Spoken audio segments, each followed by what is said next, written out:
Pwede tayo magtanim ng mga pakain sa kanila. Paano daw mag-alaga ng mga hayop? Katulad nito, iba-ibang hayop yung alaga natin. Meron tayong pabo, manok, gansa. Meron tayong mga kambing, may mga baboy tayo dito. Yan, i-share natin sa inyo paano natin ginagawa ang pag-alaga sa kanila. Para sa mga nais din mag-alaga ng itong mga gansa. So, isa nga sa number 1 na paraan natin para makatipid tayo, ayan pwede tayo magtanim ng mga pakain sa kanila. Yan, meron tayong mga leftovers palay. May mga mais tayong yellow corn, ganyan.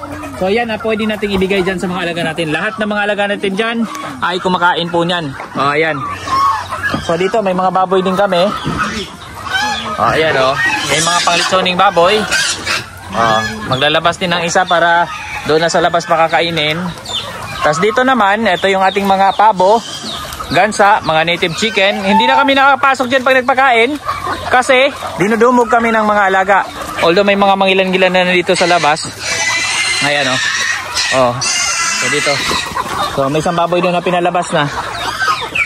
Lalabas yung isang baboy, ayun may baboy kami doon pinapalabas na. Para yan, dito na siya sa labas. So may lupa na siya para makagala na siya sa lupa. Hindi na siya lagi nakakulong. So maswerte na siya dyan. Mas masaya yan kasi lalabas na siya. So dito nandito pa yung mga kambing natin. Halo-halo yan, tingnan ninyo, lakas kumain ng mga alaga natin dyan. So ayan po. So isa rin sa paraan natin, sa umpisa mo ng konti. Huwag muna tayong marami agad, tas wala pati ikapakain, malaki gastusin pag ganun. So ang paraan namin dito, nagtatanim tayo. Pwede tayong magtanim ng mga azola, napier grass, kinakain ng kambing natin yan. Yung mais, yung mga bunga ng mais, kinakain ng mga alaga natin. Tapos yung mga dahon, katawan ng mais, pwede natin ibigay ng pagkain ng mga kambing natin yan. Yellow corn, malakas mangitlog ang alaga dyan sa yellow corn.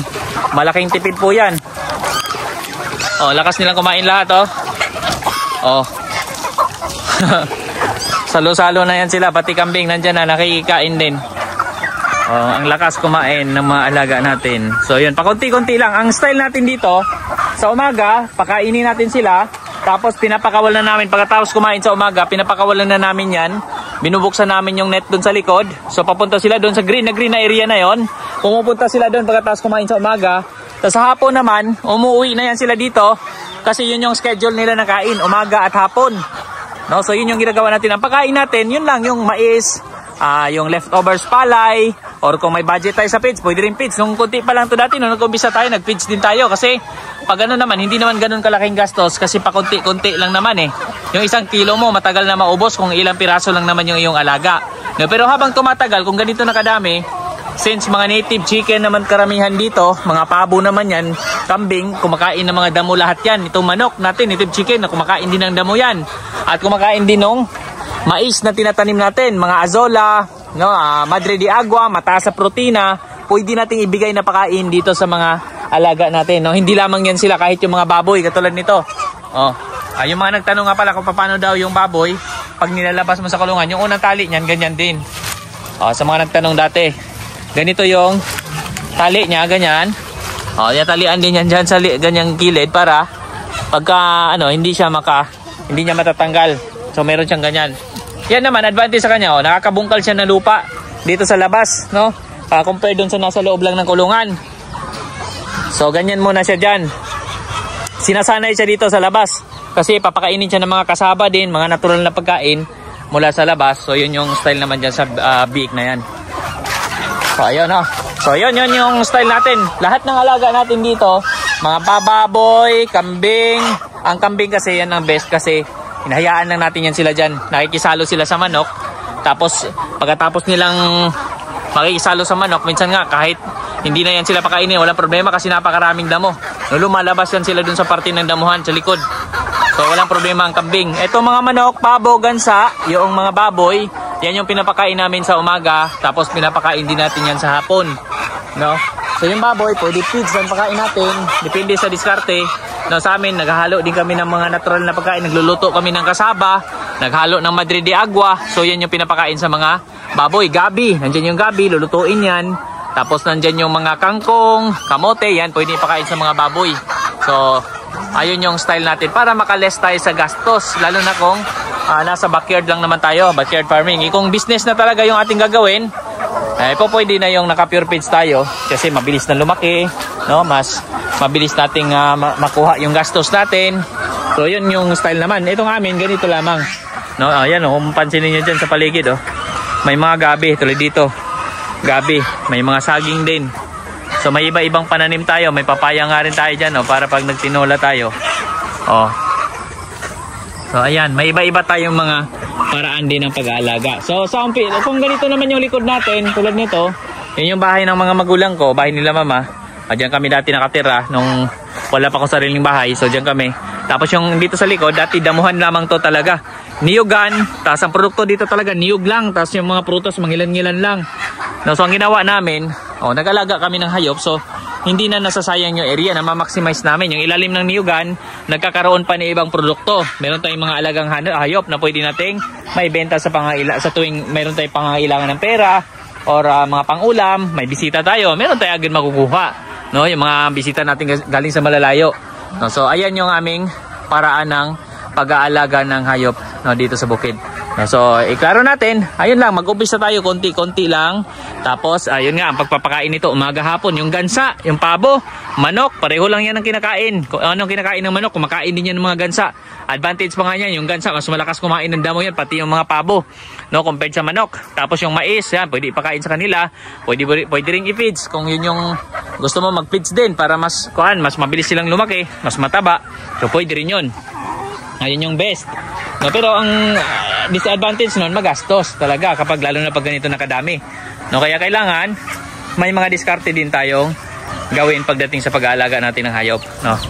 So ayan, may baboy tayo dito. Hello. Tuwang-tuwa siya nakalabas, nagbubungkal na siya diyan ng lupa. Nakakainis siya mga damo-damo. Kasi pag nandun lamang siya sa loob, may iba na dito sa loob kasi ito yung mga panglitsunin na pang-out na ito. Nag-aantay na lang ito ng kanilang mga buyers, no? Ayan, nag-aantay na lang ng buyers. Habang itong nandito, ito, palakihin pa yan, 1 month pa yan kasi may bisita kaming darating by December. So, for December yan. Kaya siya, ginaganyan mo na, papakainin siya ng natural na pagkain para mas maganda ang kanyang katawan. No, mas healthy. So, ayan, yan yung style natin, yan yung paraan natin. Or kung meron tayong mga dito sa amin, hindi lang tayo nagpapakain ng niyog. Actually, pwede rin ang niyog ipakain. No, lalo na yung mga nasisira lang naman. Pwede natin ipakain yun. Kaya lang mahal kasi yung kupras. At itong area na to, hindi naman amin yung lupang ito. Tenant lamang kami dito or saop. No, katiwala lamang kami dito. So, hindi namin pwedeng pakialaman yung mga niyog na kasi yan yung pinakaprodukto ng may-ari.